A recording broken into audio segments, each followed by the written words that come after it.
Before we start, we would like to acknowledge the traditional owners of the land we're recording on. For me, that is the Gadigal people of the Eora Nation. And for me, it's the Wurundjeri peoples of the Kulin Nation. We got the memo today to wear the exact same outfits as each other, just like we're in high school again. Aww. When you used to call your friend and go, what are you going to wear? Oh, my God, I don't know what to wear. What are you going to wear? I find it really weird when, not weird, kind of cute and endearing when grown-ass women do that and they'll message on purpose, you. Yeah, they still message you and they're like, what are you wearing? And I'm like, oh, clothes. Oh, yeah, I don't find that endearing at all. I don't know. I think it's kind of cute. You know when you make a new friend and the new friend kind of does the whole, so what are you wearing to the party tonight? And I'm like, oh, no, I'm not going to be that friend. You're like, don't ever ask me anything like that. Don't ever ask. Ever again. It's a whole world of ache already to think about. I don't even want to think about what I have to wear tonight. They're just lucky we've got clothes on. Yeah, everyone is just really, really lucky I am wearing anything at all. Anyway, welcome. Welcome to Illyria. Illyria? What is Illyria? It's just off a movie. Is it? What's the movie? She's the Man. Oh. Such a cool movie to quote. With Amanda Bynes. I love that movie. It is a good movie. It is a good movie. Welcome to Illyria. I'm Angie. And I'm Illyria. Welcome to me. I'm Yvie Jones. And I'm Angie Kent. I'm Yvie Dolan Jones. Oh, God, no. Stay away. I just looked that up and it's gone. Did you take it down? No, God, no. It has to be proven. Like you have to prove your sources to change a name. I learnt this when I tried to change yours. So unless you can prove it, Wikipedia just goes, ba-bow. No. How did you prove mine? I didn't. It's gone. It's gone. I just did it, screenshot it, sent it to you because I knew it wasn't going to stay. No, but I'm still Angela Bernice. Oh, I didn't do that. Remember that? Whoever set your page up has put it there to start with. So maybe one day someone will change it and prove it by showing our birth certificates, and then they will be like that forevermore. I mean, I hope so. I won't be mad about it. I wouldn't be mad about it. I'm not even mad. I'm impressed. Hey, you got some bruises on your legs today? Who am I doing right now? Tell me who I'm doing right now. Oh, Come on, you know who I'm doing, little girl. Come on, baby girl, you tell me who I'm doing right Daddy now. Big Daddy Richard! Yay! Me and Angie, for some reason, can do the best Richard Reid impersonations. Well, not for some reason, because we spent 5 weeks with him in a jungle, then it would probably be that. But I tell you what, he is one good person to take off. We can have entire conversations with each other just as Richard Reid, talking back to Richard Reid. I did it today to my mum. Did you? Yeah, because we message about Masked Singer and things of that nature, and he'll be like, he'll call people the wrong name, so we'll always then call that people that name. And he's like, whatever, I don't fucking care. Whatever her name is. That one thing that no one knows about Richard Reid, that we're going to bust this wide open right now. He has a filthy side to him that unfortunately could not be seen by the general public. The things that we witnessed and experienced and literally wet our pants over that we had Richard Reid doing in the jungle, that no one could put to air because it was so filthy. No. He made that whole experience brilliant for us simply because of how filthy. He was so funny. Like, he can do whole musicals about people and the bad shit they've done, and you just sit there and you're like, how does your brain even think like that? It's actually brilliant. It's a brilliant brain, and I had always had such a great time with him in there. Like, we would go on rants about movies for hours. And I remember he matched me for I haven't met anyone that knew as much dross as him about pop culture. I reckon he outdoes your dross. Yeah, he does. Totally. And I was so impressed because that's a really hard thing to find. And, he's remained a really good friend of yours and mine. I think more yours. You two had such a beautiful relationship in the jungle, and that's crossed over into real life. Yeah, we did. And he's remained a very good friend of yours, which It's funny, like you are very good with the gay men. I mean, I am as well, but it's funny because I think as women, as fabulous women, we end up with really fabulous gay friends. And it makes me think, how many straight male friends do you have? And do you think it's a thing, men and women being friends? Platonic only. Do you think that can really, really happen? I think that it can, but I do also think there's one person that always likes the other person more or wants to sex the other person. Doesn't mean you don't want to not be their friend anymore. It just means you want to sex them, but they wouldn't want to sex you. I personally have heaps of straight man friends only through growing up in Queensland. But it's usually because my best friends are now with their boyfriends, and we're all best friends. Yes. A good example would be one of who I would say is my best friend. When I got drunk enough one time, he's tried forever and we finally kissed. So he's always trying. I think you know who I'm talking about. I do. I always know exactly who you're talking about. But you know what? Can I just say that I think it's actually an age thing, because I was exactly the same way of thinking as you and experienced the same friendships as you with straight men until I hit about maybe mid-30s, late 30s, and then I've completely changed. Not completely changed my own. There's still those relationships that you have, but I now have straight male friends that neither of us are attracted to each other. We are only there for the friendship, for the banter. There's absolutely no sexual tension between us. Yeah. But it's a beautiful friendship. I have one particular friend who's a straight man, Rick is his name, and I talk to him on the phone all the time. We talk politics and Have I never heard? I feel like you've just made this man up. He's like an invisible friend. I've known him for about 20 years. How come you've never spoken to me about Rick? Are you serious right now? I'm almost serious. offended. You know what? I've just realised I've never talked to you about Rick. Rick. My mate Rick. Come on, Dolan. That's a lie. You've made this guy up. Stop licking yourself. I'm trying to record a podcast. God, Rick. Excuse me. Rick. What does he look like? Okay, he's bald. Oh, Rick's always bald. He's got big glasses and he wears a floppy hat. He wears red and white stripes, I think. His name's Rick Dolan. His name's Wally, and we're constantly trying to look for him. Yeah. No, it's funny. You know what? I've never told you about Rick, but he's been a really good friend of mine for a very long time. I'm like shocked. I'm not shocked. I'm just shocked I haven't heard about him. It's funny because I talk about you to him all the time. If he's listening, I'm so sorry, Rick, that Angie doesn't know. Oh, my God. I'm just kidding. I know who Rick is. No, it is I feel awful. You know, he doesn't know much about my career. He doesn't watch TV.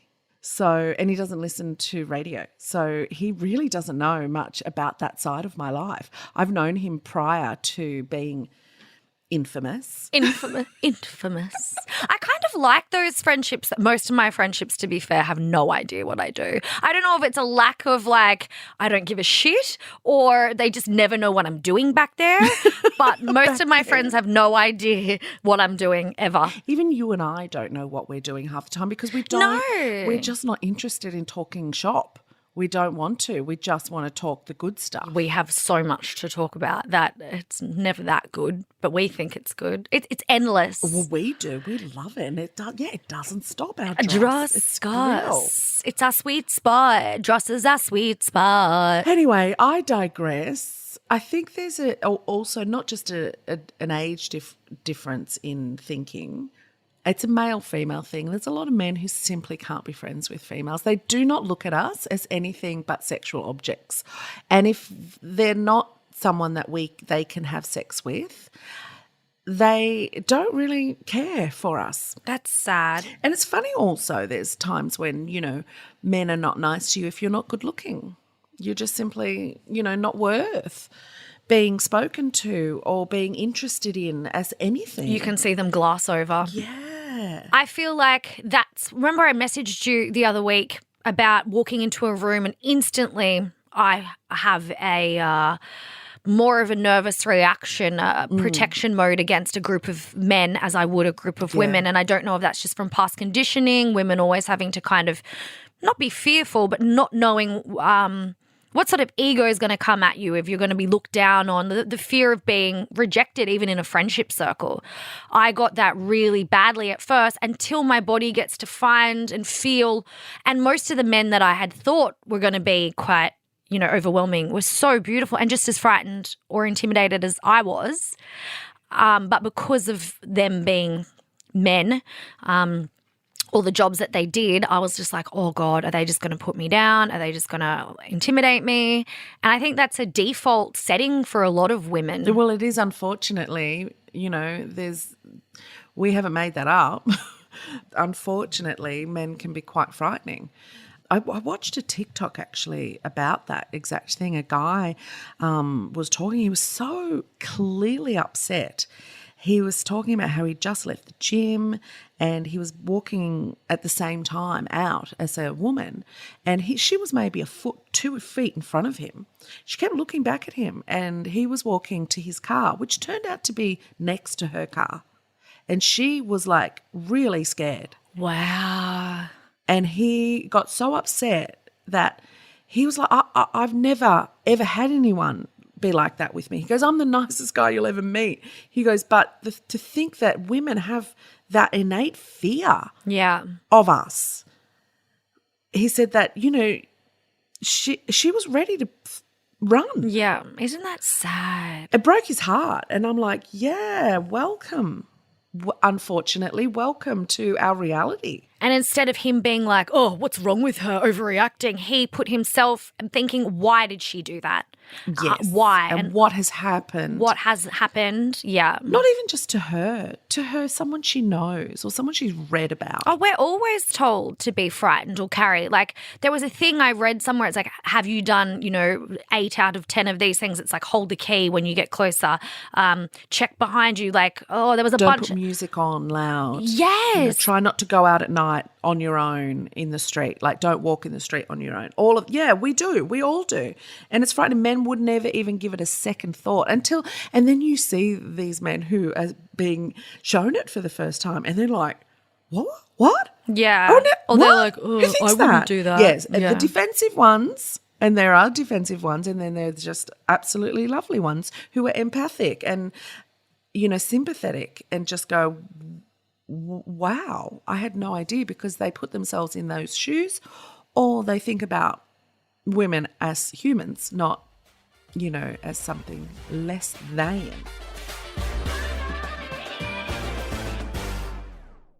Girl, did you see me post the other day? I had a little trip down memory lane with a sissy, an old sloppy bollocks. Oh my God.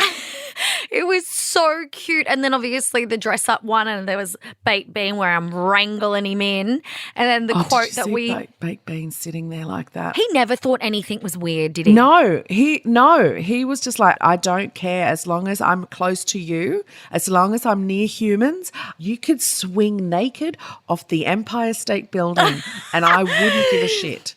He's one of the only dogs that doesn't fit the meme when you get rescued from the pound or wherever and your owner is batshit crazy. Turns out your owner is batshit crazy. I mean, you know what? I think that goes with a lot of rescue dogs. I mean, they're not even rescue dogs. People buy dogs and the dogs are like, oh my God, what they see.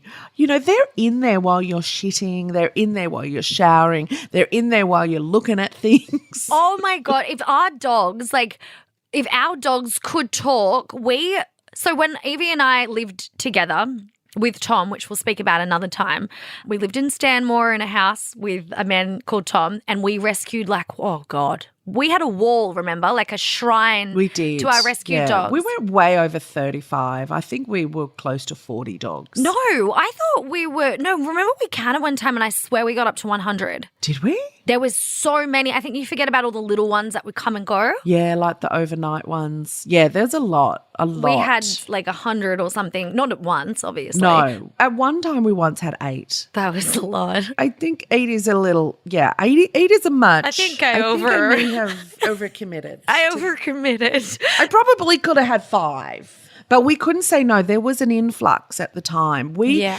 used to volunteer for a charity. It's not even a charity. It's a non-for-profit called Pause and Recover, which was created by this amazing policewoman called Jackie, who kept going to call-outs. She was a cop at King's Cross Station. She'd go to domestic violence call-outs, or she'd go to drug overdoses or things like that, where, the humans would be taken care of, but the dogs wouldn't, pets wouldn't. So there was this massive demand for something that had no supply. Like there just wasn't anything out there where the rescues were rescues and, everything else, adoption was adoption, but there was nowhere where it was just fostering, where you could look after someone's dog who was in a little bit of trouble and then give it back to them. There wasn't a service like that existed. So she made it. And I think I started volunteering there with her. I think she was only about 4 years in